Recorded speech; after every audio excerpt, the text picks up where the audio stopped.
Reimer. I'm an analyst in the equities team at Harbour Asset Management, and today I am delighted to be joined by my colleague George Wayman, who runs our ESG research program. He's our manager there, and he's been doing some really interesting research of late, and he's currently halfway through a 3-part series summarising this work on the social performance of New Zealand corporates.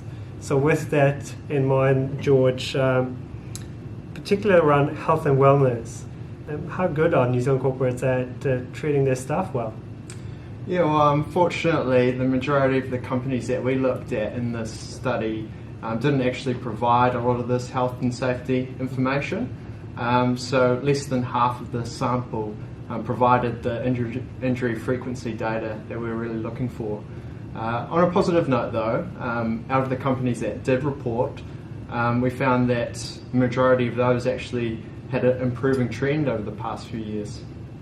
And that's really interesting. So just not enough data out there, but from the data that you're seeing, it's actually encouraging. It's going the right way. Yeah, definitely. Really, really good. So at Harbour, we align ourselves to a number of the United Nations Sustainable Development Goals, or the UN SDGs. And the 5th SDG relates to gender diversity and the empowering of women and girls. Within your research, George, what did you find in terms of New Zealand companies? What are they doing in the gender diversity space? And is there anything you would like them to improve on going forward? Yeah, so encouragingly, we found that across total workforces, companies already had roughly equal gender representation, but where it was really lagging was at that senior leadership level.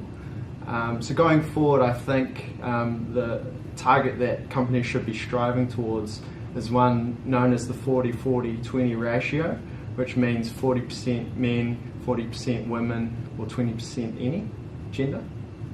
Okay, interesting. And the 10th SDG relates to inequality and income inequality. And within the New Zealand corporates, what were the key findings?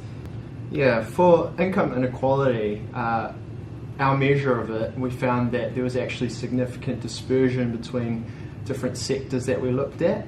So the consumer discretionary sector in particular showed high degrees of income inequality, and that's largely due to the fact that in the retail and hospitality industries, they employ a large number of workers who are paid below the average wage.